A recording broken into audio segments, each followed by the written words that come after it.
Hello, everybody. As you're joining in, welcome, welcome. This is our Marine Mammal Monday, Marine Mammal Mega Moms edition. So, if that's what you're hoping to find, you found it. And again, welcome, hello. If you're just joining in, feel free to tell us, who you are, where you're coming in from. We love to sort of see how far these Marine Mammal Mondays are really going. And if you've been here before and you've tuned into a Marine Mammal Monday before, feel free to put that in the chat as well. It's always fun to get to see some of our returners, get to see some of our regulars, always gets me really excited. And if this is your first one, welcome. You are also loved. But feel free to start putting in sort of where you're tuning in from. We're going to talk today all about our marine mammal mega moms. So, thinking about some of those amazing adaptations that our marine mammal moms have to best care for their pups and their calves and all sorts of goodness there. So, welcome everybody as you're just joining in. It's going to be a little bit of a repetition for folks if you were here early. I'm sorry, but as we're waiting for everybody to get all ready and set for our Marine Mammal Monday, welcome in. And feel free to put in the chat too where you're tuning in from. And also if you've been to a Marine Mammal Monday before, welcome in. We are here for our Marine Mammal Mega Moms edition today. Going to dive in and learn a little bit more about our amazing marine mammal moms. You can see some of these cute photos up at the top already. So it's going to be a very cute one, I promise. All right, I'm starting to see some comments coming in. Hello, Sharon from Wisconsin. Oh my goodness. And Jennifer from Connecticut. I hope that you are warm out over there and not too chilly today. Happy Marine Mammal Monday. Oh, thanks, Carrie, for that happy Marine Mammal Monday. We're excited to get to be here with you all today as we dive into some content around our marine mammal mega moms. Hi, Mia from Florida. It's so nice to see you. And Helen from North Carolina. Oh my goodness. From cold South Carolina. Oh no. I hope you're warm too. Oh, and Debbie from the UK and Roger from the UK. Just after midnight. Oh my goodness, what a night owl. Well, thank you so much for being here for our Marine Mammal Monday. We're really, really excited to get to have you. We are really excited to get to chat and learn a little bit more about these marine mammal mega moms today and think a little bit more about the dedication that it takes to be a mom for these marine mammals and some of those amazing adaptations that they have to be the best moms that they can be. Oh, and welcome Harmony from Alameda. Wonderful. We've got some closer neighbors and some further neighbors here. This is all very exciting. Well, we'll get started here in just a couple of moments, but if you're just joining us, welcome to our Marine Mammal Monday Mega Moms edition. You are in the right place. Feel free to pop into the chat and just write a little bit about where you're tuning in from. And if you've been to a Marine Mammal Monday before, we always love to see our regulars. And new folks are also loved, don't worry. But we'll get started here in just another couple of moments. All right. Well, thank you so much, everybody, for coming in and tuning into our Marine Mammal Monday Mega Moms edition. We are so excited to get started here with you today. Now, today we have a nice big crew. So, my name is Crystal. I'm the public programs coordinator at the Sausalito Hospital for the Marine Mammal Center. And then I'm also here with Laura Gill. She is our community engagement manager. And then managing the chat box is Katie down there. So, as our communications coordinator, she's going to make sure that all of our questions, excuse me, get answered either live or a little bit later today. So, as you have questions, feel free to put those right in the chat. Now, if this is your first Marine Mammal Monday, welcome. So today, again, we're focusing on Marine Mammal Mega Moms, but to tell you a little bit about the Marine Mammal Center, um, we are a rescue, rehab, research, and release hospital for all marine mammals along our range. So, our range consists of about 600 miles of California coast and Hawaii, where we have a hospital on the big island called Kaikaiola. Now, we are a nonprofit and we run on about 1,300 passionate and dedicated volunteers that really make the Marine Mammal Center the Marine Mammal Center. And our range extends all the way from Mendocino County up north, all the way down to San Luis Obispo in the south here in California. Now, anytime you see a sick or injured animal, um, feel free to call our 24-hour hotline, which is 415-289 SEAL. Now, when you call that number, essentially what happens is we send out a team of trained volunteers like you can see here. We have equipment that we might use, like these wooden boards, so that we can keep ourselves safe, or maybe we're using it to sort of move the animal where it needs to go. We might use some other tools like this net to help us move that animal to a crate or transport so we can safely move the animal to our hospital location. And then once on site, we have another amazing team of veterinarians and volunteers that can do anything you might expect from a human hospital to care for that animal. So, pictured here, you're seeing a sea otter getting an ultrasound, but we can do pretty much anything from ultrasounds to brain scans and x rays, even surgery, all to best care for that marine mammal. And along the way, we want to make sure we're learning all that we can from each and every patient. That's our research component. We want to understand why our marine mammals get sick and injured and how we can advance marine mammal medicine to not only get them better, but to also find how we can create solutions for a healthier ocean for all of us, marine mammals and humans alike. And in that way, we're advancing our global ocean conservation mission. And of course, our ultimate goal down here on the bottom right is to get those healthy marine mammals back out into their ocean home. And then what Laura and I spend most of our time doing is thinking about the education component of this. So, how we're best able to spread the word around our mission and get everyone involved. So, if you have not yet been to our website, marinemammalcenter.org, we have a lot of really interesting information on there.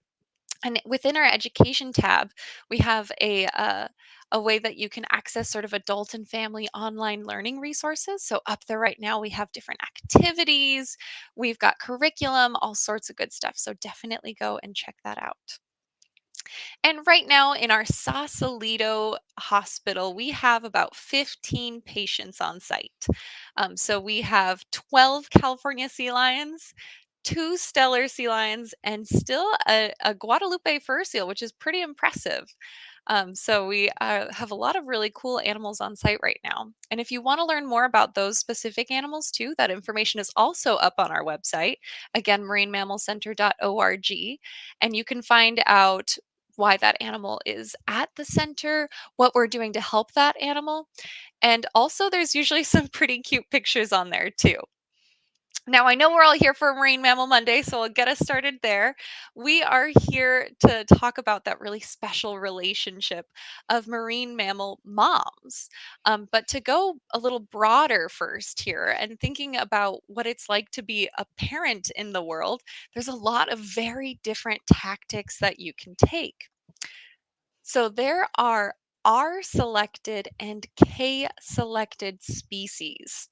Now, that's are sort of the two main strategies of how to be a parent in the animal kingdom.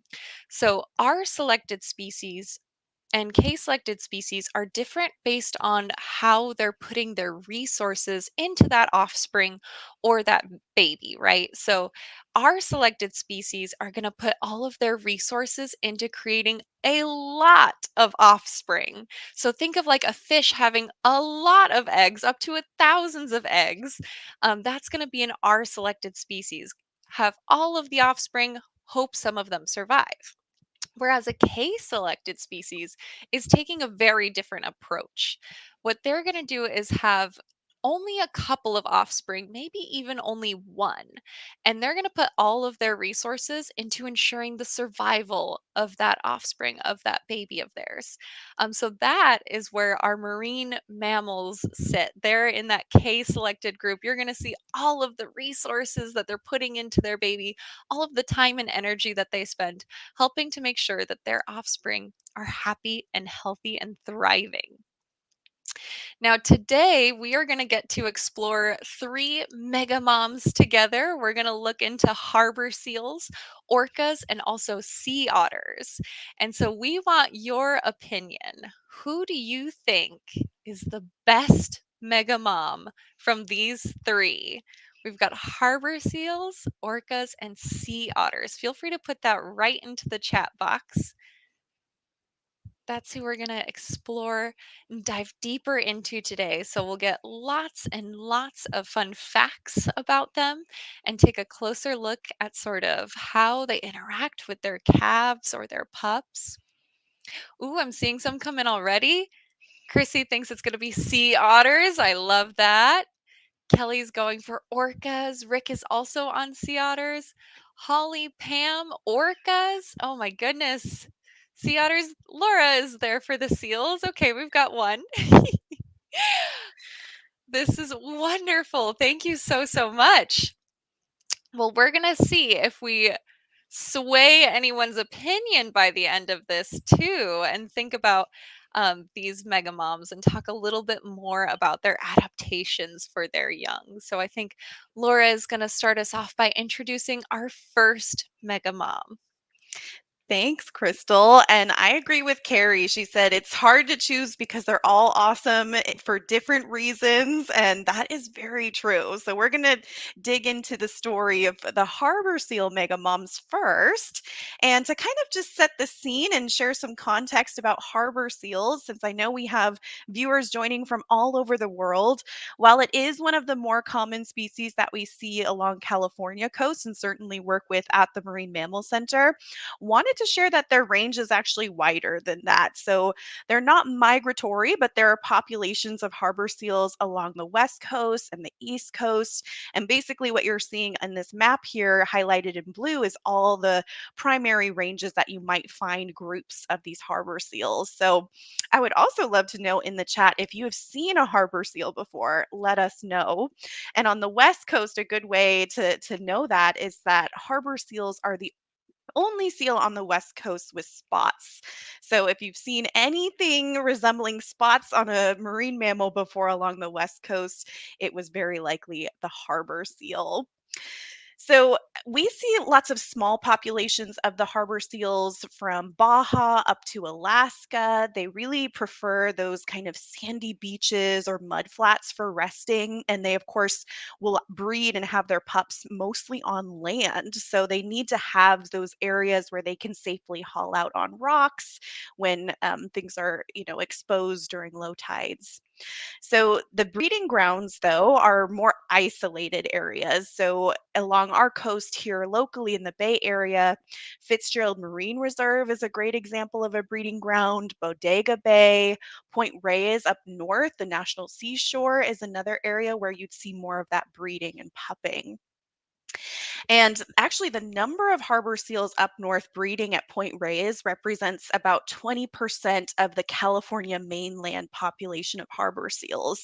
So that's a really great place to go and see them if you're in the area here.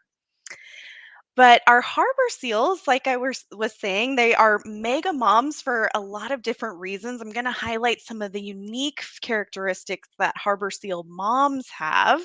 And want to give first a shout out and photo credit here to Kim Aikman. And I actually pulled this photo from the Harbor Seals of Pacific Grove Facebook page, where there's a group of folks that we have worked with before that helps us to monitor the harbor seals out there and takes lots of really great pictures that help with identifying some of these mega moms. But here pictured are some three very rotund mega moms here of harbor seals. And as you might guess, motherhood begins with gestation or once they are pregnant and carrying their pups. And for harbor seals, this can be between 9 to 11 months. So it's a long gestation period. But what's really unique about harbor seals is that they have a special adaptation called delayed implantation, which means that they can mate and have a fertilized egg ready to create a baby, but it actually won't fully develop until the environmental conditions are favorable and until they have specific hormonal changes and cues. So, what this means is that all of the harbor seal moms can kind of sync up and then have a birthing season, a breeding season, like we see with other marine mammals. So for harbor seals, generally they're born starting February, like right now, through July. And it tends to be a little bit earlier in Southern California and kind of happens like a domino along the coast. So, mom will give birth on land or sometimes in the nearshore, very shallow waters. And following giving birth, they'll kind of be with their pup for that 1 month. And then the second month that they're out there is really dedicated to breeding. So they're popping out their pup and then finding a mate and breeding all in this short little 2 month period.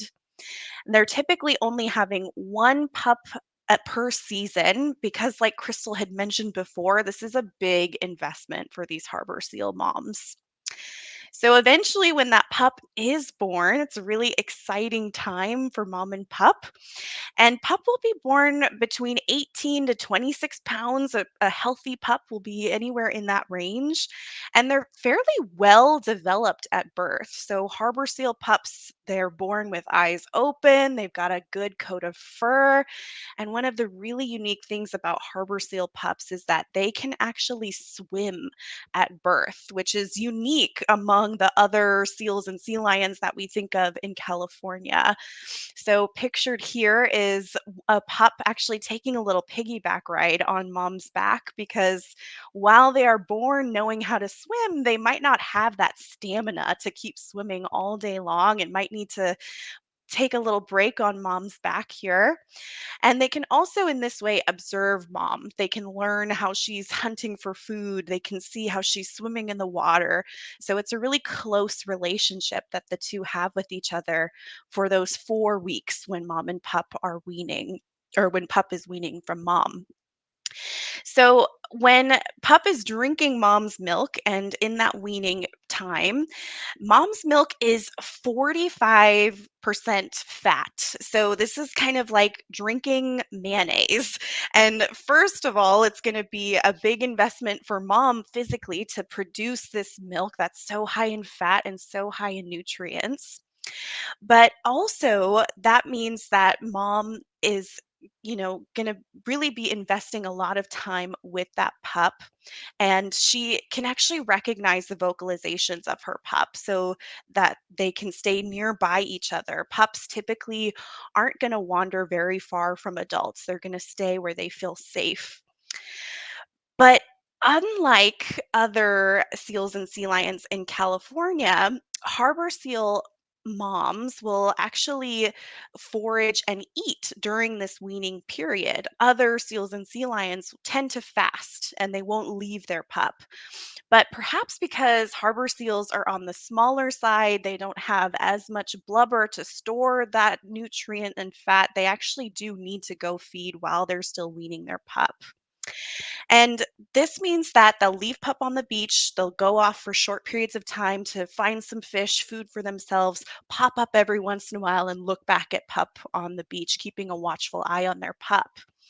However, that means if there's a person not knowing, perhaps, that gets too close to pup walking by, or maybe if there's a dog off leash, it might get really close to pup. And when mom sees that potentially dangerous situation, her instinct is to actually flee and abandon that pup. And what that means is that you have really young little pups basically orphaned by themselves on the beach. And so this is one of the primary reasons why the Marine Mammal Center rescues harbor seal pups is because of this abandonment, this kind of premature separation from their moms. So, a great reminder for us as this birthing season is happening now to share the shore with wildlife. Make sure that you're staying a safe distance away from any marine mammals. You should be far enough away that you need to use the zoom on your camera. And if you suspect that there's a pup that's been separated or you don't see the mom nearby, call us, call the Marine Mammal Center, and we will come and assess that situation and see if that pup has been orphaned or if maybe mom is just foraging. And we can help make sure that that pup is taken care of if it does need to be rescued. So, a great reminder for us, especially in this time of year. So harbor seals, though, when they do unfortunately get separated, they're actually the third most common patient that we see at the center. And we're able to provide them a second chance at life. And when we're rescuing these pups, what we've seen is that they're anywhere about a month old and younger, maybe even 1 or 2 days old when they get separated from their mom too soon. And truthfully, we could never be as good of a mom as an actual harbor seal, but we have definitely had success in how we rehabilitate these pups and give them a second chance of life. So, what we've done at the Marine Mammal Center is we actually have a separate, unique hospital on site in Sausalito dedicated to the care of harbor seal pups. And you can kind of think of this like our intensive care unit or a prenatal unit, where it's separated from the other species, the other animals that we work with, because those harbor seals are so fragile and so young, and they might not have even nursed with moms, so they haven't developed their immune systems yet. So we keep them separated, and we also have kind of more control over this hospital and environment to make it the best possible place for these pups. So, I want to share a little video that kind of highlights a few of the steps here for when we are rehabilitating these pups. A big part of their rehabilitation is food. So we're going to take a quick look at this video here to see that harbor seal rehabilitation in action.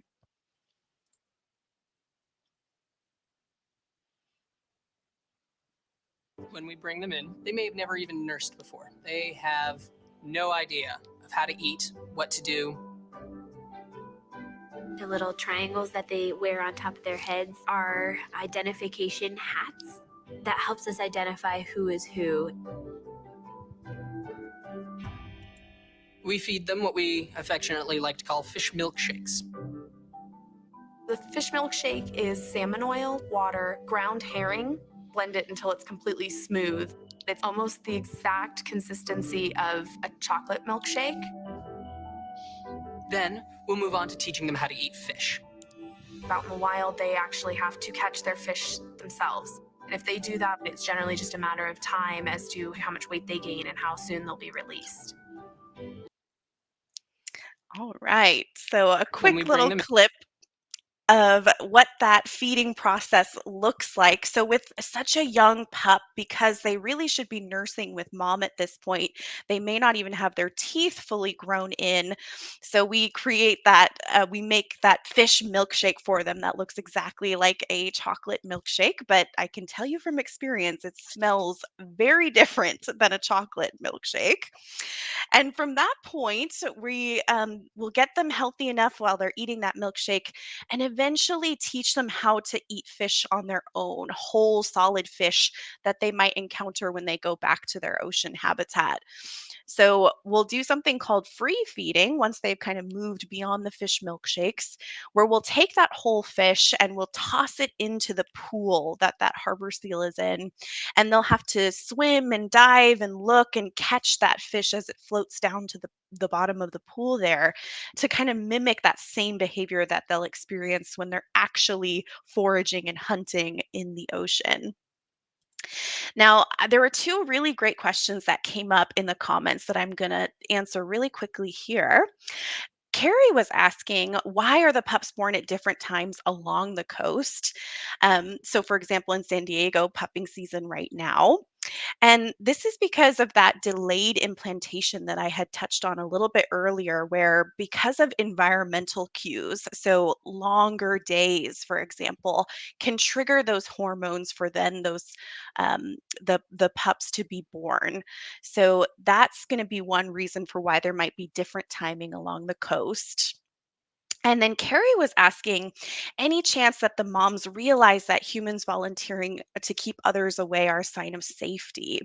So, when the Marine Mammal Center goes out to do these assessments, let's say there was an orphaned pup on the beach, we actually will use those tools like the wooden shield that you see pictured here, or we'll stand far enough back to make sure that that pup doesn't recognize that there are people around. And that's really the safe distance that you should be. If that animal is aware of your presence, then you're too close and they might feel threatened. So when we do these assessments, we make sure that we remain out of sight, hidden in a really strategic way, or use these shields to kind of hide behind so that the harbor seals stay wild and they don't associate people with anything. We want to make sure that they have those wild instincts and don't get used to having humans around, because that could lead to them maybe approaching humans in the future, which wouldn't always be a safe choice. So, great question, Carrie. And then Rick was asking, if the harbor seal pups are so young, their immune systems are not fully developed, is there anything special done to help boost their immune systems? And that's a great question, Rick. So we definitely provide kind of vitamins and any extra like milk matrix or supplements in those fish milkshakes to provide all of those nutrients.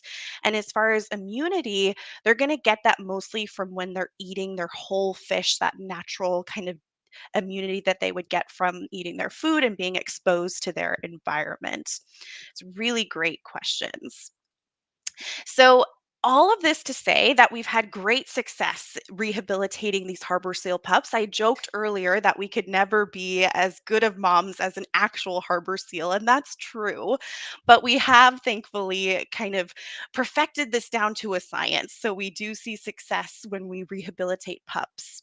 So here pictured is Mustard, which is a young harbor seal pup that was abandoned, that we brought into our hospital, successfully fed lots of those delicious fish milkshakes and rehabilitated, fattened up, and then eventually released, which you can see pictured in the bottom left here. And then we resighted Mustard later in the bottom right picture. You're seeing her very rotund and actually pregnant with her own pup. And we saw her go on to successfully raise that pup. So, a full circle moment here, highlighting the success of our work with the Harbor Seal Hospital. So the Harbor Seal Mega Moms have kind of a short approach. They're trying to cram all of this in just the 4 week span where pup is weaning with mom. But other marine mammals have different strategies. And so Crystal's going to share a little bit more about a more long term mega mom with their calf. Thank you so much, Laura. And long term is right. So I'm going to dive into orcas a little bit with you here in a moment. And they actually stay with mom their entire life long. So definitely a long term strategy. Now, before I get too far into that, though, I would like to just talk a little bit about orcas because they are such interesting animals. So, there are 10 different ecotypes of orcas.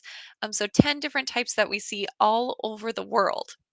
On this photo here, this picture, You can see it broken up into the southern hemisphere ones on the left, and then on the right side are the northern hemisphere ones. Um, you might also notice that there are actually 20 individuals on there, and that is just showing the male and female of each of those 10 ecotypes. So the one that we are going to focus in on is our resident orca here in the northern hemisphere. So they are resident, meaning that they stay sort of in one specific area. And they can be found mostly in the Salish Sea here.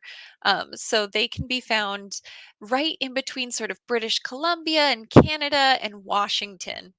And that's where they'll spend most of their summer and fall. So all of those resident orcas are going to be in that sort of smaller space. Whereas in the winter and spring, they'll expand in their territory, coming all the way down south into our range here in California, all the way down to Monterey. So occasionally you can see some of these resident orcas even here in San Francisco and off the coast here in Sausalito as well. So these orcas are incredible moms. They actually only have a calf once about every 6 years because it takes so much resources to be able to make sure that that calf is learning all that they need, is able to hunt, and able to sort of survive within the pod there.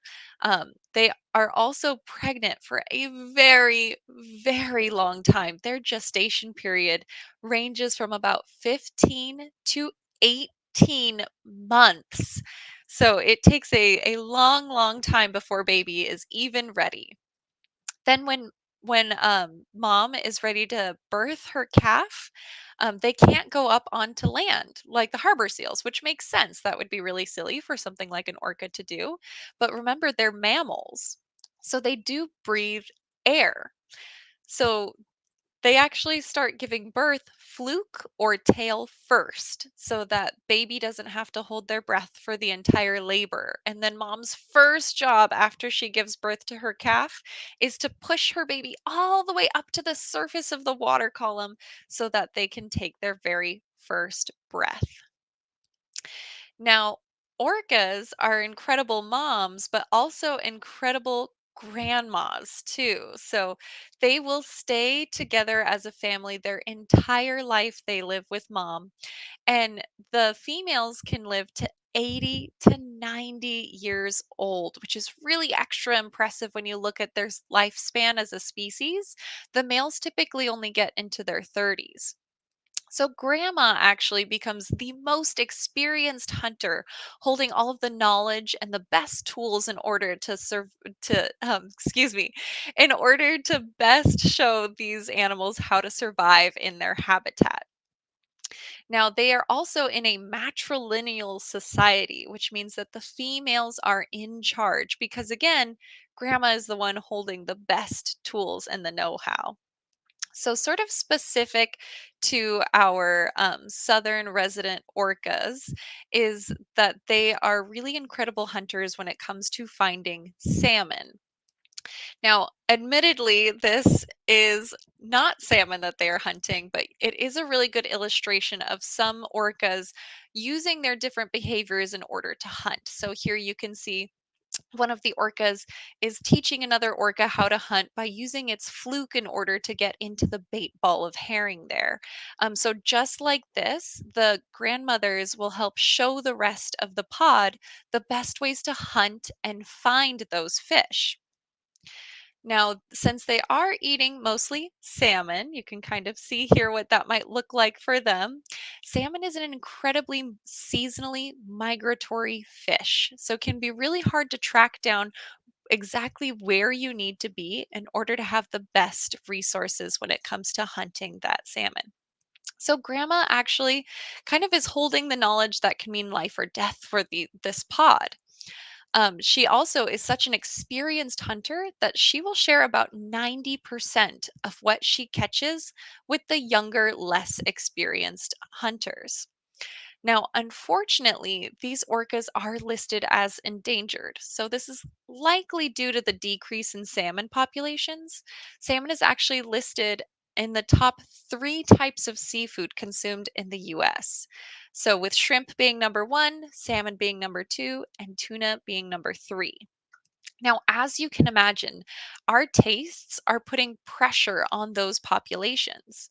So, a great way that you can help keep salmon stock and orcas healthy and happy is to take a little bit of that pressure off and by trying something different next time you're in the mood for seafood. By diversifying our choices that we make, we can release some of that pressure and make it a healthier, happier place for orcas. Now, another mega bomb that is well known for their food choices are southern sea otters. Now, southern sea otters are definitely incredible mega moms, and they can be found right here, sort of in our backyard. They have a range that goes from about Half Moon Bay up in the north all the way down to almost about Santa Barbara in the south. So that makes them really easy for us to see in our range. Now, when all of the marine mammals off of the California coast, they're the smallest. So if you can't see them, there they are. And so, being the very smallest, they have to come up with a couple of different adaptations to help them. Now, my first one, because they are so famous for it, is has to do with their fur. They are the furriest animal in the world. So, my question for you all, or maybe you know, take a guess if you don't, how much fur does a sea otter have per square inch? So feel free to put that in the comments here. How much fur does a sea otter have per square inch? And just as a little level setting, a square inch is also about the size of a quarter. Or if you were to make the OK sign with your hand, the space between your finger and your thumb is about the size of a square inch. So thinking about how much fur they might have there. Ooh, I'm starting to see some come in. I think some of you definitely know this. There's some B's, some C's, some D's. Oh my goodness, what a variety. All right, I'll give another couple of seconds and then I'll give it away.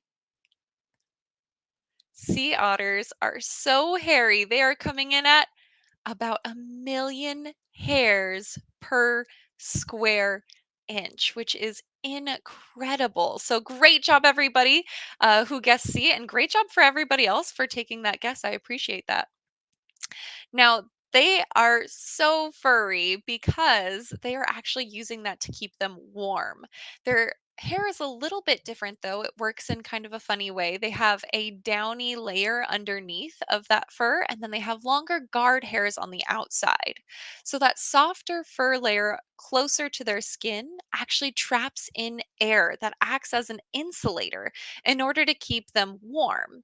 It actually also keeps them dry. That's how thick that hair is. So even though they're in that chilly water, their skin is not actually getting wet.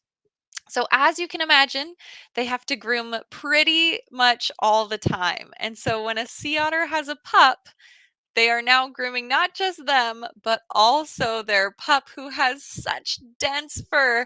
It's basically a full time job. In fact, pups' hair is so dense that they float. It takes active work for them to dive down. So while mom is out foraging so that she has the energy to do all of that grooming and also create that milk and take care of her little one, she needs to go hunting for her different food sources. While she's doing that, so that her little cork of a baby doesn't float away in the current, she actually wraps up her pup in some seaweed or sea grasses to ensure that pup is right where she left it. Now, southern sea otters are incredible. So, mom's really going to stay with baby for only about 6 months, but during that time, give a crash course in what it means to be an otter. She has to teach her pup how to swim, how to eat, what to eat, and also how to use tools. They're one of just a few animals that can use tools. They keep a rock sort of in their armpit. You can see in the top corner photo It's a good armpit shot there of some of the excess skin that they will use kind of like a pocket or a pouch in order to keep that rock safely with them so that they can hunt well with it and utilize that rock as a tool. So she's doing a lot of teaching for her little one, all while trying to keep herself fed. They can eat about a quarter of their body weight every single day. So for our sea otters, that's going to be about a 50-pound otter at the max for females, needing about 12.5 pounds of food every single day. If we wanted to take that into our human way, if about a 150-pound adult needs about 37.5 pounds of food every day. So if we turned that into pizza slices, that's about 75 pizza slices every day. Now, because they eat so much and they eat such a varied diet, they are really, really important for that ecosystem that they live in. So they live mostly in kelp forests. And because they're using tools like rocks, they're also able to eat things that other animals aren't necessarily able to. So, pictured here is how they can be a keystone species. And a keystone species is basically any animal that has a disproportionate effect on the community that they live in. So, for even just a small number of sea otters, they have a really big impact on that kelp forest because they eat so much. Now, sea urchins can be a really big problem in the kelp forest. Those are those spiky little balls that like to eat sort of the base of that kelp. So you can kind of see that if they become too abundant and out of balance within that ecosystem, it takes a big impact on the kelp. And kelp is also habitat for many other species. So even just a few otters make a really big difference when it comes to creating a healthy ecosystem. So that's why we are so extra lucky and pleased that we get to help save some of those sea otter populations. Since 1975, the center has responded to about 500 sea otters. We also partner with the Monterey Bay Aquarium, where they rehabilitate the younger pups.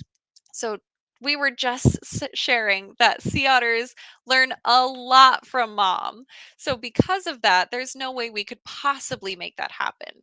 At Monterey Bay Aquarium, they have non-releasable collection animals that they can use as surrogate moms in order to teach those younger pups how to be an otter, which means that we get to focus our efforts on the adults that might become the mega moms themselves. So, this is Agua. She was a patient of ours back in 2021, and she was with us for a little over 2 months. Now, she was rescued over in the Monterey Bay area as a juvenile. She was about 39 pounds, so she was right on track for weight, but she was in treatment for trauma and human interaction.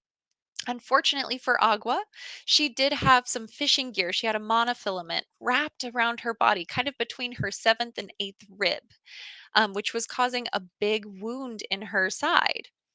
Now, we were just talking about how important all that grooming is for them to help keep them warm since they are so small living in such chilly waters. So, thank you to the public who called her in. We were able to go out and rescue her, bring her to our hospital where we have a special pen just for sea otters so that we can monitor their grooming habits. And we kept her there while we were removing that fishing gear from around her body.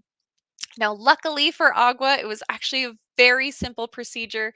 She had no signs of infection, so it was really just a matter of making sure that she was going to heal up properly and eat well. You can see her kind of pictured in the center here holding a shrimp, which was definitely one of her favorite food items. Um, so part of being a sea otter is eating that large and varied diet. So it can be a little bit trickier to keep up with than something like a seal or a sea lion.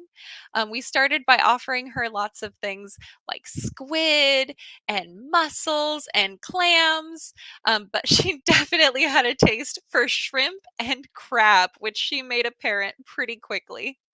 After just a short time with us, we were able to transfer her to Monterey Bay Aquarium, where they did release her out back into the same place that she was rescued from. Since these animals can be pretty territorial, we want to make sure that to ease their transition back into the wild, that they're in a familiar space. Now, as much as Agua liked to eat and eat and eat, I know I definitely do too. And I think Laura has more to share with us on that. Thanks, Crystal. We've learned so much about the importance of food for these mega moms, not only for sustaining themselves, but their pups or their calves that they care for, and making sure that it's a healthy ecosystem for those moms and pups. And people are part of this equation as well, of course. 1 billion people rely on seafood as their main source of protein. And what that means is it's our responsibility to make sure that there's enough for us, for the people that need it, as well as those marine mammals and mega moms. So, unfortunately, right now, 85% of our fisheries are caught at or above their capacity, which means that fish aren't having enough time to replenish or repopulate. And so the populations are disappearing.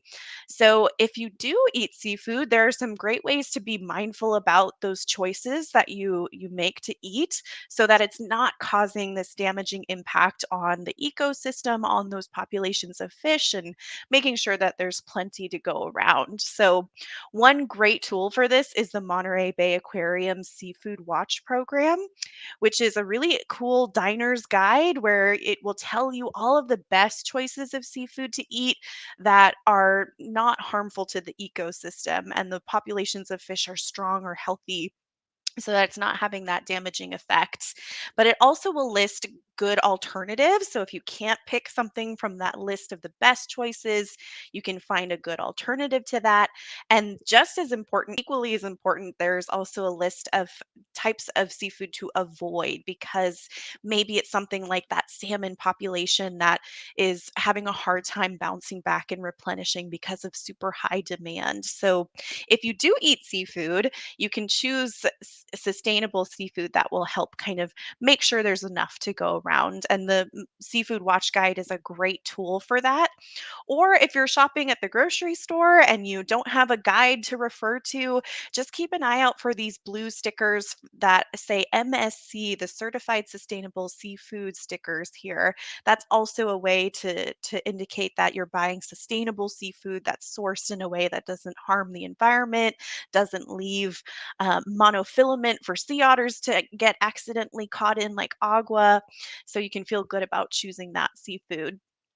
And then locally in your community, shopping local can be a really great way to choose sustainable seafood. And there's community supported fisheries in your local areas that is supporting your community as well as the local catch. So if you head to localcatch.org, you can kind of type in and see what are the local community supported fisheries that you can support if you do eat seafood. So, with that, we talked about the harbor seal mega moms. We talked about the orca mega moms and grandmothers, I think, should be looped into that as well. And of course, the wonderful sea otter moms. So, let's take a vote again. Let us know in the comments who is the best mega mom. What do you think after we've talked and learned a bit more about all of these different moms and their strategies for raising their pups or their calves? Who's the best? Let us know in the comments what you think. And with that, we'll also look and see if there are any other questions here. Yes, Kelly, all of them are excellent mega moms. We've got to vote for orcas, sea otters. Good choice, Rick. Holly says, still the orca. We solidified that choice for Holly. Carrie says, orcas. Wow, lots of orca. I mean, they're pretty dedicated at living with their moms their whole life and learning from their grandmothers and passing down that knowledge is so unique and really special.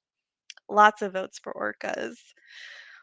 All right, everyone. Well, thank you so much. We hope to see you again for our next Marine Mammal Monday next month on March 7th, same time, same place at 4 o'clock.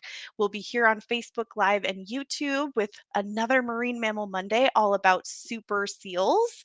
So, we're going to talk a little bit more about the diversity of seals that we see around the world in celebration of International Day of the Seal, which happens next month. So, hope to see you all here. And thanks so much for joining us again today. Thank you, Crystal, and hope to see you all next time.